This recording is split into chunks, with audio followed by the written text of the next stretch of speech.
live, but we are in fact now live. Yes. So welcome to the Slam Jam Wrestling Show here on the Extreme Improv Extremes YouTube channel, as well as the Slam Jam YouTube channel. Now, this was an important show to do because I did announce on the last show that this would be the end of an era show. So this would be like the last show of the current look, the current format.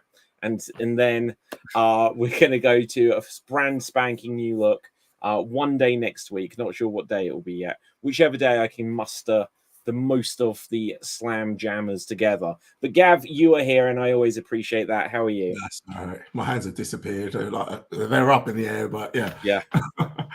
It's so annoying with green screens. Like, look at my green screen. It's just like, oh, hang on. Oh, look, wait a minute. A ghost from the past is joining us. Wow. Hello. I haven't seen you in a long time. How you doing, Sarajit? Yeah, I just returned home. Good.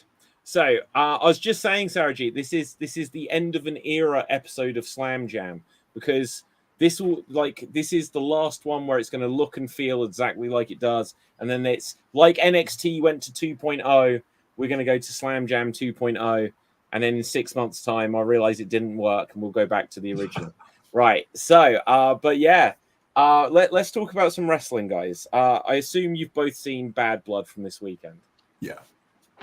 What's our initial impressions or reactions? We have the Hell in the Cell. We have the Bloodline. Yeah. I really love the pay-per-view. Well, I can't speak. I really love the pay-per-view. It was really good, particularly the Hell in a Cell. Oh my goodness, yeah. I think that was probably my favorite Hell in a Cell ever, to be honest. You know what? I wouldn't dispute that myself either, to be honest. Like it felt like a return to making not just it's another they're doing a Hell in a Cell. It really felt like they put everything into it. Yeah, definitely. They told a brilliant story. Even like from even at the start of the match, which you don't really see that much. They actually met in the middle, and you know what? I missed the start. Oh, really? Okay. Pay-per-view. Right. Okay. Hang on. We'll get into it fully, guys. But what was with this pay-per-view? Why did it start at like 11 p.m. UK time? It was on 2 hours early. Yeah, they wanted to get the UFC in as well afterwards. So. I know. I just haven't had time to go back. I am going to watch the whole match from the beginning. I was like, the match went quite long because I watched a lot of that match, and yet I was at least 15 minutes late to the show. Yeah. Wow. I think it was just like when I looked at the clock after the match, I saw an hour and 5 minutes go past. So I was just like, really? Was it that long? But wow. Yeah. I mean, I guess they might have had the intro to the show, welcome to it, exactly, coming down the aisle and stuff like that. But that's crazy, especially since this is Punk's third televised match. Yeah. Well, not including the Royal Rumble, but isn't it crazy? CM Punk's been back for a year, and the only person he's wrestled is Drew McIntyre. Sarah G, what were some of your thoughts on the Hell in the Cell? Hell in the Cell. It was like the old WWE was back. Yes. There was action, there was blood, there was storytelling, and what I mainly liked about the Hell in a Cell was the ending. I mean, if you check the history of Hell in a Cell, every time what happens is that an opponent closes the door when they enter the Hell in a Cell. Yeah. But this time it was Punk who closed the door when he exited the match. It was like, okay, now it's over. Yeah. Yeah. Oh my God. Like from the very first Hell in a Cell, they were like escaping the cell, and like from the very first one. And then obviously that was Shawn Michaels and Undertaker. And then Mick Foley famously said, well, what have I got to do to top that? I'm going to start on the cell and stuff like this. So to have a match which very much stayed inside, they'd got the toolbox, Drew McIntyre, head split open. I think they said 15 or 17 staples in his head. And the funny thing is, I was there thinking, like beforehand, I'm not even sure if I actually mentioned it on the show. I was like, I don't really want to see a toolbox, but they actually used it and it worked. Yeah, they actually done it really well. So, yeah. I mean, they did well. Look, they literally used the toolbox. You know, so it was like they get the toolbox and what they're going to use from it, sure, but then literally bang, and you know, so some people on the Twitterverse are like criticizing that spot and like, oh, Punk is dangerous, broken glass, blah blah blah, and stuff like this, hypocrisy. But you know, it's not ballet, as they say, and that was an unfortunate thing. But obviously, they were both going to be like split open. There was going to be tons of blood in it. Using all of the beads was a nice touch as a callback to their storyline that they've been going through overall. But I thought it was a fantastic way to start the show. Should have been the main event. Yeah, like, we'll get to the main event in a while, I guess. But absolutely nothing could follow that. Nothing did follow that on that show. Yeah, go ahead. I was going to say an appearance from someone at the end, but yeah. Do you know what? Like that. Well, we could jump there now because everything in between is honestly is kind of filler, to be honest. I'll give my quick thoughts on. Well, yeah, let's jump to the end, right? So The Rock returns. Like in our group chat, I just said at the end of this because I knew like not many people were watching it live, so I didn't want to give spoilers. But my comment was that was a journey because we'd gone from like where it looked with the Tonga kids arriving to, oh, who's that? Oh, it's Jimmy Uso has returned. And then it was that they then go to beat up Cody. And then Jimmy and Roman go back, oh, shall we help? Yeah, let's go and help. And it was interestingly, Jimmy was the one that said, no, let's go and help, sort of thing. Yeah. And so they go and help. And then it still isn't over. And it's like, so like Jimmy Uso could have turned up a lot earlier if he was going to, right? Yeah. And the Tonga twins could have turned up a lot earlier too. Yeah. What was The Rock's plan? What was The Rock's plan to do? What was if Roman and Jimmy hadn't gone back to help? Would have he just spoken to them in the back? Probably. Like, it was like this felt to me it was a little overbooked. Now, obviously, it's going to be. I had read something about The Rock is in. It was in Atlanta, wasn't it? The Rock is in Atlanta, so maybe it's like, well, we'll have an appearance. To me, they should have saved that for Raw. They should have saved The Rock coming out on Raw. Really? Yeah, I think so. Because just imagine, like Jimmy Uso. I was like, wow, they made a big thing of Jimmy because Jimmy is the Jannetty, right? So Jimmy Uso is the Jannetty compared to Jay. So him having his moment, and I'm like, oh, that's a good way to do it. The first person to return to the bloodline was like the last one beaten up, already still aligned with Roman, and then it's a big return for him. Yeah. And I was just like, and then they did all this schmoz afterwards. So Roman and Jimmy went and helped Cody. Yeah. But then The Rock coming out, I was like, imagine if it had just been on Raw and Cody's out there and he's going to say what he's going to say. And then suddenly just The Rock. No one would have expected it. They could have just had that. See, this is where I love this particularly more. Because, like, if you notice, The Rock was like, uh-oh, copyright police are going to get there. Is that, Saraji, is that your ringtone? Yes. That's amazing. Oh, that's brilliant. Oh, wow. The last time I had a custom ringtone to show how old it was. So if you're gamers, you may know what this is, you may not. My very first mobile telephone was a Nokia N-Gage, right? And that was the last one I put custom ringtones on. And I had if you ever watched the TV show 24, they had a very specific right? And I was like, I have to have that as my ringtone. Since then, it's been too much effort. I've never done it again. Yeah, I've got no time for that now, but yeah, I wish I could. Yeah, my phone's always on silent. It's just if it buzzes. Yeah, exactly. Right. So anyway, where were we at? I wasn't even expecting a call at this moment of the time. Oh wow! Was it someone important? No, it was my cousin. You just hung up on CM Punk. Unbelievable. You were talking so much about bloodline that my bloodline called. Your bloodline called. Love it. Okay, so we were saying about The Rock's return. Thoughts, guys? Yeah, so I think this is better because like Rock gave that signal. Like, who was that towards? Yeah. People speculate with Cody. I think it's Roman. I think it's Roman. Yeah.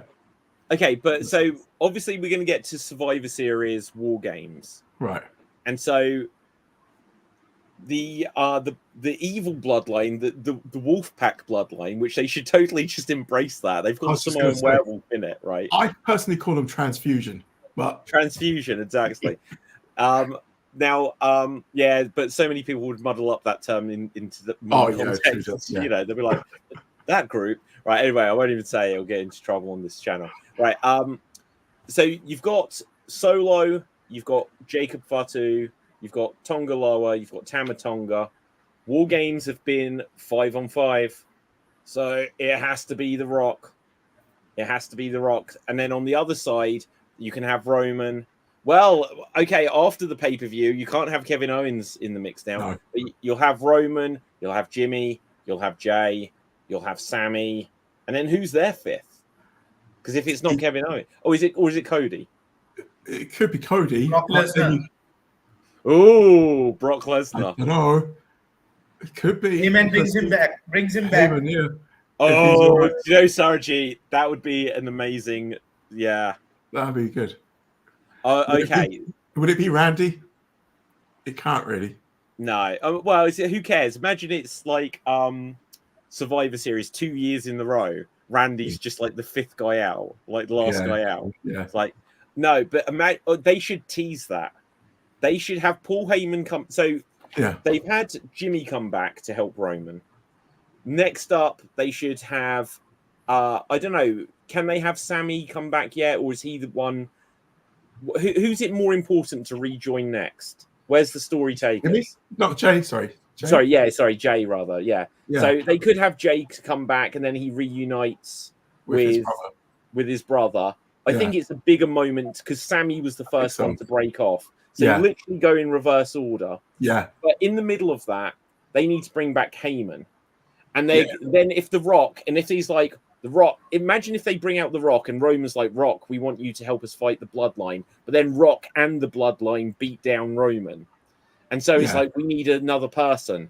And then Sammy is like, Sammy could be like, Kevin Owens, you're going wrong. We need another person. And then they turn to Randy Orton, and Randy could be like, I'll think about it. And then the music hits, and it's Brock Lesnar. Yeah. Just that guitar riff is the best bit. Yeah, it's brilliant. It's the best bit.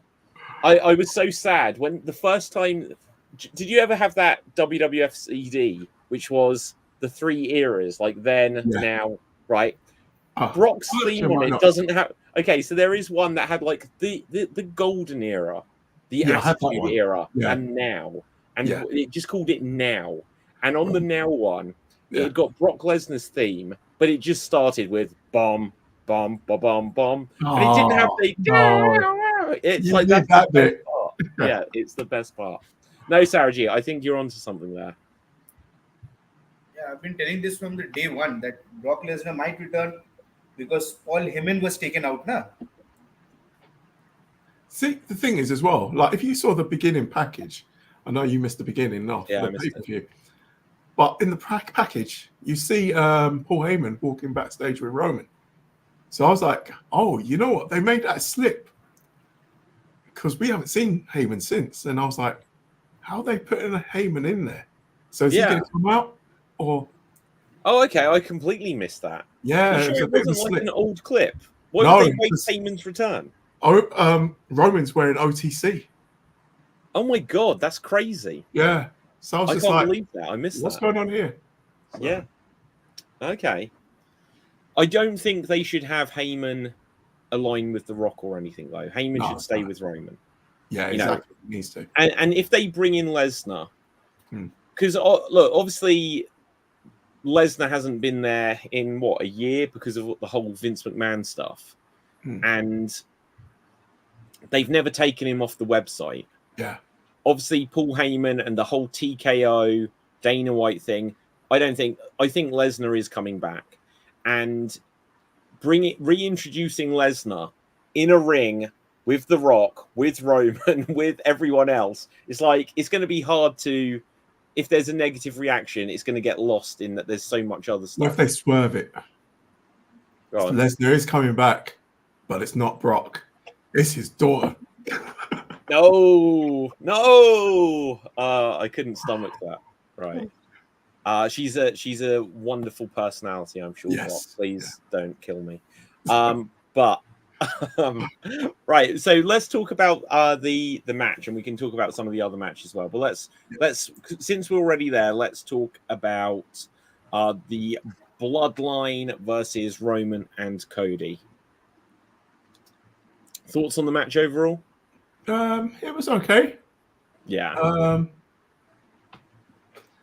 Kind of expected, like to me anyway. I kind of zoned out a little bit in that match. I'll be honest. Okay. Well, do you know what? Again, it couldn't follow what we'd already had. No. It couldn't follow it. No, I did zone out a little bit, but it done what it had to do. Yeah, I agree. I thought it was a very good match. You know, they'd got everything in there. Like they finally had Roman and Jacob sort of going at it. Yeah. But they, you know, and I have a weird feeling that a potential for WrestleMania might be Jacob Fatu versus Roman, and they just do Cody versus The Rock. Yeah. Because if The Rock just wants Cody, he wants that world title main event. What do you do with Roman? Unless you make it a 3-way. Yeah. But yeah, Jacob and that's the match I'm looking forward to. Jacob and Roman. Yeah. It's a lot more interesting. Like the funny thing with Solo Sikoa is he's such a he was perfectly fine in his role when he came in, and he's like, oh, this is the Usos' other brother. He's actually pretty good. He was. He ain't the leader. He ain't the leader. He's just not made for that. He ain't the leader at all. If they could have decided to get Jacob Fatu like 6 months earlier, then what they should have done is have not even have Roman there, but say they brought Roman out after WrestleMania. They could have had someone turn up with the hood on or whatever, destroy Roman to exit him, and it could have been Jacob Fatu saying, I am the new leader, and it would have been a lot better than Solo. Like Solo with his stupid blonde mohawk and then trying to wear a business suit. Yeah, it's not believable. Yeah, it's not. He looks like a thug, and they try to dress him up, and it doesn't work. No, not at all. That's not his character at all. Exactly. And see, the thing is, then they brought in Jacob Fatu as his enforcer, but it's like Solo's an enforcer. Yeah, you know. And well, if Solo's an enforcer, Jacob's a killer. Yeah, exactly. Yeah. Jacob's just on another level anyway. He is. And God bless Tonga Loa for getting a job again. Wow. Oh man. I understand it though. SmackDown beforehand, where they kept the titles. Yeah. In the ladder match, I can understand it because like it had to be. Is it Tonga Loa? Is it? Well, the crap one. Well, I wasn't going to say that, but yeah, okay. Yeah. So Tama Tonga was the first one that came in. Tonga Loa is his brother that came in. Right. Okay. So it's Tonga Loa. Yeah. When he had to win that. Yeah. Like, yeah, absolutely. Yeah. Yeah. You had to establish him kind of thing. Climbing up. Do you know what? And I saw people on Twitter saying that, oh, he didn't take the belts down, he took down the hook. But when you've got multiple titles, you do. Exactly. Yeah. Yeah. I think Tonga Loa should change his name to Bocha Loa. Yeah. Do you know what though? My favorite Tonga Loa botch, and there's been so many, is when I think it was so I think Kevin Owens was going to powerbomb was it Tama Tonga or whoever he was going to powerbomb? Say it was Tama Tonga. Yeah, he was Kevin was going to powerbomb Tama Tonga. Yeah, and he goes to do a low blow. Doesn't low blow Kevin Owens, but punches Tama Tonga in the head. First he underpunched. Yeah, right. Then he overpunched. Yeah, he overpunched. And the third bowl of porridge is just right, as they say. You know. Oh, that was fantastic. Oh, And it's like there's that clip from when he's in New Japan where he's doing these devastating chops, which are as powerful as this. Oh my god! Gosh. Oh, yeah, he is the gift that keeps on giving. Yeah, you know it, Sergi. You've seen the clip. But oh my god. So yeah, to me that felt a little overbooked at the end. Yeah. I felt that I was pleased for Jimmy Uso to get a moment because I felt like that. Although Jimmy Uso's kind of goofy, and I know that's somewhat his character. Don't say that. But the biggest thing about this is like afterwards, he was like, "Yeah, come on, man. Yeah, we're good. We're great." It's like, why haven't you picked up the phone? Right? You two didn't even fall out. You two didn't even fall out. Yeah, this isn't a reunion. You two didn't fall out ever. Yeah, and it's like going back months. Paul Heyman, he's looking so ill in that. Why didn't he just fly on a plane to Romans? You know, he wasn't a hostage. He wasn't a hostage. Like Solo Sikoa wasn't keeping him in a cage. He was turning up at arenas each week in like new suits. Yeah, exactly. You know? So there is a little bit of suspension of disbelief, I guess. I was going to say, if we had, what's the word I'm looking for? Reality in everything, it just wouldn't work, really. Yeah, it wouldn't work. You're absolutely right, Gav. Okay, so we also had Nia Jax and Bayley. Now, I'm going to be honest, I totally tuned out of this match after Hell in a Cell. Saraji, you have a reaction there. What were your thoughts on it? The Money in the Bank should have been cashed in that match. No, I think they can milk it a little longer. Yeah, I want to see the story. I think that was absolutely their biggest tease yet. Yeah. So I don't know where the right place to do it. The credit I will give in that match is Nia Jax doing an Undertaker sit-up. Yeah. Yeah. I actually called it before it happened. I was like, she's in the perfect position for Undertaker to sit up. And it was just like, wow, she's actually done it. Yeah.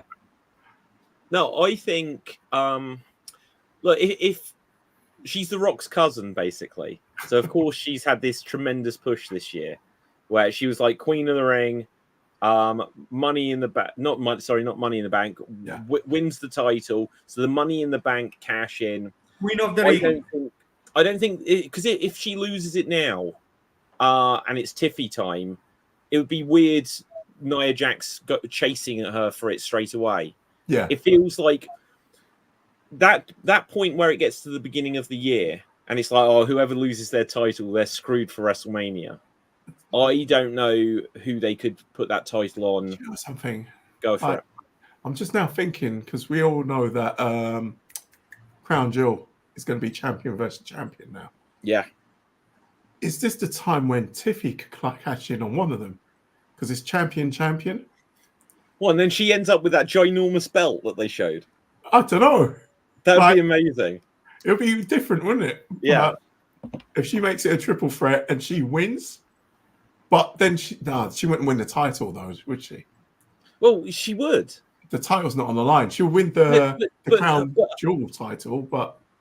No, but because she's the Money in the Bank, she can challenge for the title whenever. That's true, actually. Yeah. So imagine, imagine it's Tiffy time. She runs out, and then she pins. Oh no! Imagine if she then got pinned. Would she pin Liv or would she pin Nia to then win the title? I think she could pin either, actually. And then she walks out with 2 belts. Yeah, Tiffy 2 belts. That would be interesting.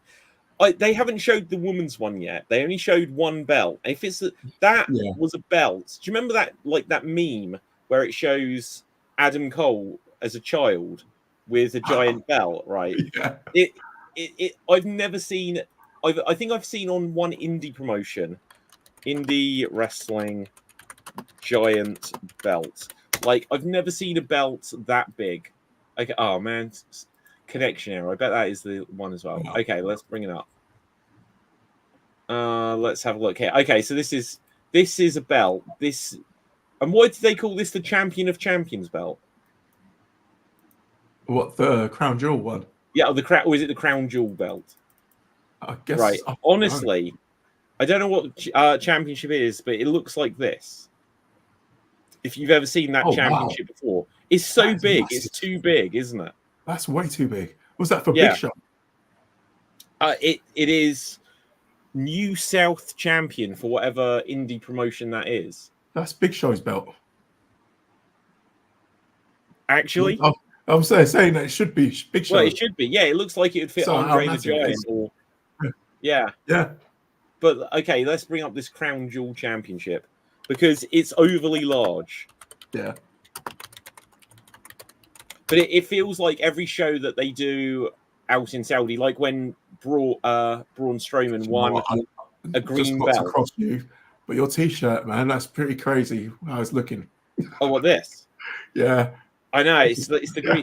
Literally 10 seconds. Gav, if you turned up 10 seconds earlier, you'd have been like thinking this is some sort of freaky show because I suddenly realised that I'd got a green shirt on, and I quickly had to grab something. And you'd be like, David, wait, I'm not interested in this.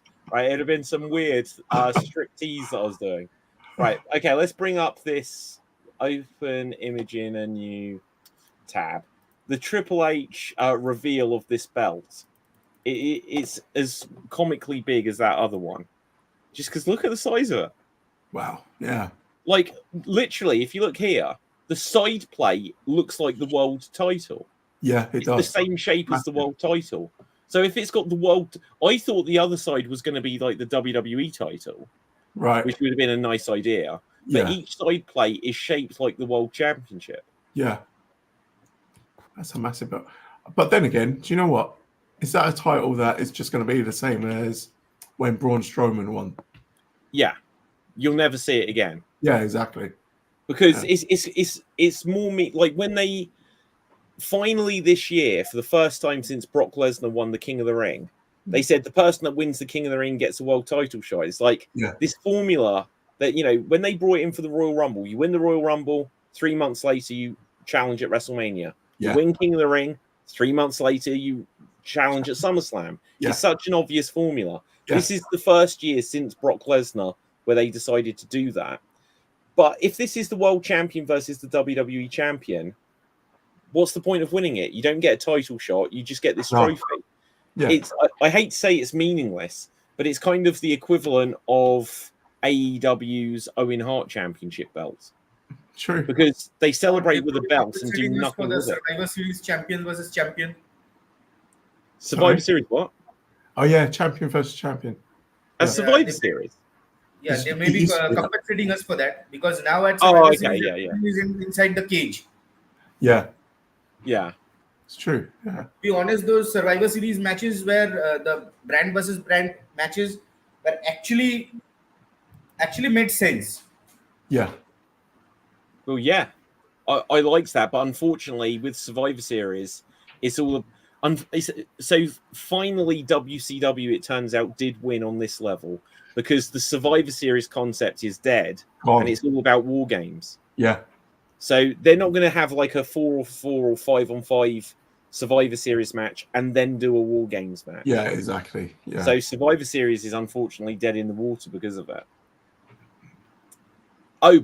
So coming back to this giant belt, champion versus champion, we had Gunther come out, and in the ring was Goldberg. And okay, my biggest takeaway from that is like Gunther seemed to forget where the hard cam was. He'd got his back, like he did the whole promo over his shoulder. It was weird. Because obviously Goldberg was where he was. Yeah. But I just loved it. It's like, so Gage, I just hope that Bill is a better father than he is a professional wrestler. Such a good line. It's brilliant. Such a good line. But who else? As much as like if Goldberg had suddenly be like, let's wrestle, and Gunther was like, I've got 3 minutes to wrestle you now, right? If they'd done the match, like Gunther would have had to have won. If they'd done the match there and Goldberg had won and won the title, and then Gunther says, I want my rematch tomorrow night, and then they just do it. Yeah. It's probably still a mistake, but I would have still popped for it. However, did anyone else get the fear go down their spine that Gunther versus Goldberg, and Goldberg will just be like, do you know what? I want the belt. And that is going to happen because there was a thing afterwards where they showed Triple H and Goldberg meeting, and Triple H said to him, we'll speak again really soon. Yeah. And it's like, what are they going to do? Because the only match now is Goldberg versus Gunther. Yeah. You know, and Goldberg losing it, fine if it's going to be, if they do it in a proper way for his retirement. But otherwise, like Goldberg just losing, unless it is his retirement match and they advertise it as win or lose, this is me done. Right. Unless they say win or lose, this will be my last match. And I'm going to teach Gunther a lesson. I don't think I'll win, but you know, you're going to like exactly what they said when he wrestled Brock Lesnar. When they probably, you know, Goldberg came back, he said, Brock Lesnar, you're last. Right. And that was great. Yeah. You were next, now you're last. But then they were like, actually, let's get you wrestling 3 times a year for the next 5 years. But what he said to Brock Lesnar in that promo was like, you know, I don't know that I'm going to win, and I might end up in hospital, but so are you going to end up in hospital. And that's what Goldberg needs to do. He says, this is going to be my last match, Gunther. You know, whether I win or lose, I'm going to put you in the hospital. And they should just do that. Gunther should win, but Gunther should, you know, been like, oh, wow, I wrestled Bill Goldberg and I feel it, you know. Yeah. Sorry, guys. I have to leave now. I just received a message. I have to leave. I'm very sorry. It's an emergency. Right, no, been a pleasure, Sarji. See you guys later. Best. It's good seeing you. Okay. Wow. That is a man who got a booty call, right? There you go. That's what I was there saying. Yeah. Wow. Exactly. You know, it's like, oh, it's odd. Yeah. It's no time. Right. Well, anyway, Gav, there's a couple more matches, I think, from whatever it was called. What was it called? Bad Blood. Bad Blood. I was going to say Bad Bunny then. Yeah, Bad Bunny. So we had Damian Priest and Finn Balor. It was fine. It was a match. Yeah, it was a match. Yeah. Priest won. You know, he was right as well. You and David. Well, yeah, like I think if Priest lost now after losing the world title, it's just like he needed something, some sort of. I was just there thinking, like, story wise, how does it go when he wins again? So I think they're just going to move it on. Like, you know, the Judgment Day will do something else. Yeah, and Damian Priest will probably be lost in the shuffle until I don't know, like until the Royal Rumble or something. Yeah. But yeah, like also I read about Damian Priest that apparently he hates the nickname of bisexual Undertaker. That's so true. It's so funny, right? And he's like, I don't know where this came from. But the funny thing was the story that he hates it was being said by Rhea Ripley, who loves it. Yeah, exactly. He's the one that keeps calling him it because the internet called him it, and she probably found that so funny. They also called him something else, but I can't say it on here. But, okay. Like, let me know. Like, and it ends with Taker. Right. Okay. Gosh, but yeah. So, I don't know where Damian Priest goes for his next feud or something. They'd be foolish to let him completely cool off, but I don't know. And unless they, if he comes out in the next, because I didn't see Raw, so maybe you already did. But if he comes out and he's going to be like, right, I'm going to get back on for the world title, and then the Judgment Day or Finn Balor in particular, it's like really like almost kills him. Yeah, and then he's got a reason to come back and have that bigger match later. Yeah. I just don't think they can milk this until WrestleMania now. Yeah, that's because I guess I'm in the same boat as you. I haven't seen anything yet with him. I just finished the world title match with Sammy and Gunther. Was it good? It was all right. It was good. Pretty good. Yeah. I take it that Sammy didn't win. Because like I said, I didn't even see it. I didn't hear that. I'm not even going to spoil it for you. I'll let you watch. But he didn't win then. He didn't win. Like I would have definitely seen the news that if we'd got a new world champion. Yeah, true. I mean, I'll check to see if there's any other breaking news because I had a little look to see what there was, but I didn't see any major news from throughout the day. Oh, you don't mind the spoiler then? Well, yeah, I don't mind the spoiler at all. All right. Well, yeah, Sammy lost, but he went out pretty good. It was a good loss. Yeah, like they'd have had a good match, no doubt. Yeah, you know. But yeah, that's the last match I got up to anyway. So I haven't seen anything beyond that. But like Sammy had to lose because he's about to be rejoining the bloodline. Yeah, exactly. And if they don't do that, then they're fools. They're missing out. Got to be feeling Usi. Yeah, he's got to be feeling Usi. Like Sami Zayn hasn't when he left the bloodline and he was like so fiery and stuff like this, fired up. It's just like he lost all his character. Yeah, exactly. Because he's like conspiracy theory Sammy before this. Yeah. And then like by the time it was just him and Kevin Owens as tag champions, it's like you've lost your entire character. The whole character's just gone. Yeah, let's talk about Kevin Owens actually. And, yeah, true. Actually, so Kevin Owens attacked Cody after the pay-per-view, and they didn't even show it. Like I watched the press conference, and when Triple H came out, he's like, "Oh, Cody can't make it after all." And I was literally like, "Oh, that's a bit weird," because they'd announced Cody was going to do it. And this is clever. It's a deeper level of storytelling. But that's what I was going to say. Like, the press that was there didn't even pick up on it. Yeah. Why didn't they ask, like, how comes Cody? Is everything all right? Kind of thing. Well, like, sure, perhaps they just hadn't got the like tweets. Yeah. No one messaged just saying like, "Oh, we just got a report that Cody was beaten up by Kevin Owens outside." Yeah, they should have. Then again, it makes it look more real. And I think what they did was learn from AEW here with CM Punk. Yeah. I think that whole thing was taken for... Punk has given a lot to this industry, including that. So I think that's what they used it. See, when they say about, like, one of the things they say along with the Triple H era is like, is it the reality era? Yeah. And I think there is that aspect where if you make things, because one of the other points that I read about, and actually you'd have, we were just seen watching the show, when Punk left the ring after the match, he suddenly said they were putting air on him. I was like, what's happened to Punk? And apparently that was all part of the plan. Yeah. But you don't normally see that with a winner. No, it's brilliant. Even how he fell Punk over. was down with the face mask on, and Drew was up in the ring like, oh, I can't believe I lost. Yeah. Brilliant. Yeah. No, they're doing good stuff overall. AEW have I think, did we can just briefly touch on this, I suppose, right? But was there any other matches that we didn't? Yeah, Rhea versus... Oh yeah. Okay, so how did they do that spot where was Dominic obviously wearing like a harness around his waist? Yeah, how did that not kill him? Because like I don't know if it was a hard, like he had like, what was it?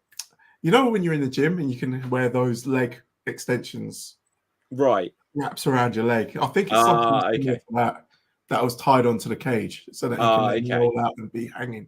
He was up there. He was upside down for ages, though. Ages. I was thinking all the blood rushing to his head. Yeah, and whatnot. But yeah, they messed up the spot though. Well, I don't know if it's the referee. Yeah, I think he missed the cue. Yeah, I believe that. Yeah, something went slightly weird at the end there. Yeah, it did. The match was fine. It was kind of what I expected it. I thought Liv needed to keep the title at this stage. Definitely. I still don't know what. Same with Damian Priest. I don't know what you do with Rhea next, other than that she'll probably just continue in this feud with Dominic. Yeah, but her feud with Liv is more a feud with Dominic. So yeah, it's just. But that's what I said. So if Jey Uso is going to end up rejoining the bloodline, if he drops the Intercontinental title to Dominic, imagine if you've got Dominic Intercontinental champion and then Liv Morgan women's champion, and then say next month on the pay-per-view they say, oh, there was a screwy finish there, I want my rematch, something, and Liv Morgan says, well, if you don't beat me this time you can never challenge me again. Liv Morgan then wins. Wow. And then imagine we get to the Royal Rumble or something. In the build up to WrestleMania, Liv Morgan stood there with a woman's title. Dominic stood there with the Intercontinental title. Rhea Ripley comes out and she's like, I want that championship. And Liv's like, no, I beat you. I don't ever have to defend it again. She's like, I'm not talking about that championship. Yeah, exactly. That'd be brilliant. I would love it. Like, having a woman beat a man, it's the slight suspension of disbelief sometimes. But when you've got like the right woman, when you've got China, yeah, definitely, or Beth Phoenix, thank you. And then in TNA, who was the women's world champion? The world champion, Jordan No, Cross? no. The woman that won the world title, Tessa Blanchard. All right. Okay. Oh yeah. Sorry. She beat Sami Callihan to become the men's world champion. Yeah. Right. And then that was when the pandemic happened. I think Tessa Blanchard got into a lot of hot water with loads of different things. Yeah. And so I don't know if she ever even dropped the title. So that kind of died out like a damp whimper anyway. Like a fart in the woods. Yeah. So Liv Morgan, like who was it they had? Didn't they have Alexa Bliss pin Randy Orton once? When it was the whole Fiend stuff. That's right. Yeah. Stuff. Like if you're doing all this spooky Fiend stuff there, but like that would never ever happen. No. I believe that Rhea Ripley could beat Dominic Mysterio. Oh, yeah, definitely. Yeah. So you have to have the right context to be believable. To make it work. Got to be believable. Yeah. Okay, so cool. Let's have a quick look. So I'll bring up there's an AEW pay-per-view this weekend, right? Apparently so. Yeah. What one is it? I'm so it's bad. Wrestle Dream. Is it Wrestle Dream? It's not Forbidden Door or anything, is it? I think it's Wrestle Dream. Let's look it up. Wrestle Dream 2024. So Saturday the 12th of October. I'll bring up the match card. We don't have to spend longer. Let's just have a look to see if there's anything major happening for it. Because I'll be honest, I haven't seen AEW properly in about 3 weeks. Yeah, me a lot longer. But Yeah, I'm trying to get to grips with it again. Wait, Wrestle Dream 12th of October. Oh no, yeah, I thought it was the results. I was like, how have they got the results on Wikipedia? Is that Sunday, is it? Yeah. Okay, so is it Sunday? So if today's the 8th, Friday's the 11th, isn't it? Saturday. Yeah. Okay, so that's a good thing. Bryan Danielson versus John Moxley, which obviously it would have to be. Oh, yeah. Is Shane McMahon going to turn up? Is the question. Okay. What do you think? Yes, because who else are they teasing that's behind John Moxley and the Blackpool Combat Club's new direction? It's got to be, really, isn't it? Yeah, and if imagine if Tony Khan had got him signed, but also had a couple of other people. See, he's stupid, right? If he wanted to do a slight invasion kind of thing, not because the invasion's been done so many times, but if they brought in Shane McMahon with John Moxley, with Cesaro, and whoever else is, I don't know if Wheeler Utah's on the same book page as them now. Right. But imagine if he had then said, "Oh, but I didn't just come alone," and out walks the Hurt Business with them.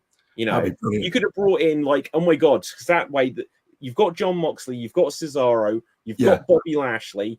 Even though he's more of a manager now, MVP, it would look like shit. This team can destroy anyone. And Shelton turned up, didn't he? Oh, and Shelton, for goodness sake, you're right.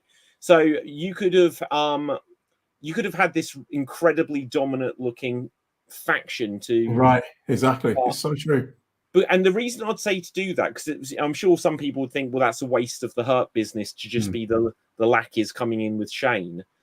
If you've got the Blackpool Combat Club and they're in the world title picture with Moxley and Shane McMahon, what's Shelton going to be doing, and Lashley, and whether or not MVP wrestles, they're going to get so lost in the shuffle so quickly. They will. Yeah, it's crazy. I just hate the fact that probably my prediction is by February next year, Shelton Benjamin will be one half of the Ring of Honor Tag Team Champions with someone. It's probably true. Yeah, it's probably true. Yeah, and the thing is, they probably won't even use the Hurt Business properly.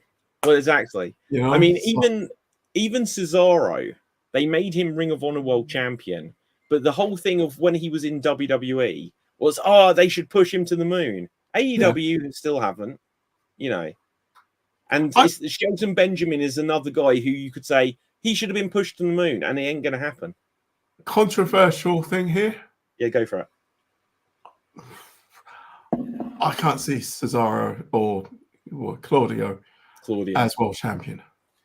Well, he can be Ring of Honor world champion. He isn't going to be. Yeah, I don't think he's got. I don't know what it is. He just doesn't connect in that regard to me. I agree. Maybe look, he speaks like 5 languages or something, right? Yeah. I don't know. That's really impressive, but I just don't think he's got the charisma on Connection. the mic. Yeah, exactly. Yeah, you're right. It's the connection. He doesn't have the connection. And it's the same with Shelton as well. It's like, yeah, I don't know. Look, love it or hate it, his best run personality wise was Mama Benjamin. Mama Benjamin was brilliant. Yeah, that was suddenly it worked so well. Yeah, like after the disaster of Judy Bagwell actually running all that storyline, he had personality. He just like Shelton Benjamin has got as much personality as Brock Lesnar. Well, yeah, true. Probably more. Exactly. More. The only difference between them, because they were a tag team, they were like OVW tag team champions. The only difference is Brock Lesnar is bigger, and his face he just needs to stand there. Because you know, that's the only difference. But like, you know, both of them could have been world champions. He's I can't believe. Do you remember the Royal Rumble where Brock eliminated everyone, and then Shelton came out, and Shelton's like, "Hey, we were friends." That was the only time they ever referenced the fact that they were friends. Yeah. You so could have used it as like, you know, Shelton being his sort of like slightly sneaky backup man, and then Shelton has a match or whatever, and then just occasionally Brock comes out, obliterates someone, and Shelton could have got like a sneaky win or something that he didn't earn just because Brock did something or whatever. Yeah. I don't know. Right, let's quickly run through what else there is, because to be honest, I don't know. Darby Allin versus Brody King. I can't imagine what is leading into that feud. I was going to say, I've seen that before. Oh, really? Mark Briscoe versus Chris Jericho for the Ring of Honor World Title on an AEW pay-per-view. Oh, God. Yeah. Okay. Jericho's probably going to win it as well. Jericho's already been Ring of Honor champion, though, hasn't he? Yeah, exactly. Wasn't that when he was there going on about the 8-time kind of thing? 8-time. Yeah. Will Ospreay versus Ricochet versus Takeshita. That will probably be really good, but I think that Takeshita is going to be the thing that brings it down. He's going to throw off their rhythm, basically, is my prediction. Young Bucks versus Private Party. Wow, I can't believe I haven't seen Private Party in a prominent role in a long time. They're obviously not going to win, though. No. Right. But they are like AEW originals. So it's good that they're still... But unfortunately, I just think they're going to disappear as quickly as they've re-emerged. Yeah. Which is the thing. Mariah May versus Britt Baker, or Willow Nightingale. Oh. Which will be interesting. I think they'll probably go with Willow, but they might go with Britt. They'll probably go with Willow, in my opinion. I didn't realise she was back. Who? Britt. Yeah. Well, she wrestled at All In against Mercedes. She went away after. Sasha isn't wrestling on this pay-per-view. That's weird. Oh well. But anyway, so like for next week or whatever, if we all catch up on this show, we can give like proper reaction stuff to it. But, like, some of my predictions, truthfully, Gaz. Gazza. I get called everything. Sorry, mate. Sorry. But some of my predictions would just be stabs in the dark because I haven't seen AEW properly in a couple of weeks. So, Darby Allin versus Brody King. I can't even imagine what led to that match. See, Brody King choked him out. I remember that the first match that Brody King had. Yeah, he choked out Darby. And it was dangling over the rope, wasn't it? Onto the floor. Oh, yeah, it rings a bell. Well, that's taken them a long time to have a pay-per-view match as a result. That's been about 2 years. Yeah. Wow, I think Brody King's been there, I think, even a little bit longer. Oh, right, okay. Yeah. Like, time flies so weirdly nowadays. In the world of wrestling. Like, it feels like Matt Hardy just debuted in AEW, yet he's been there and left since. So true. Yeah. Okay, Sorry, go ahead. He's now obsolete. Delete. Right. Okay. So yeah, having a quick look here. I don't think I see any late breaking news. So yeah, let's take that as a positive. That's good. Right. So Gav, it's been a pleasure as always. Where can the people find you? It's been great. You can find me here next time, and if you want. I'm not begging any followers. Just don't follow me. The Best Gav on Twitter or X, whatever you want to call it. Okay, and my name is David Pstansky. Find me on Facebook, Instagram, Twitter at David Pstansky.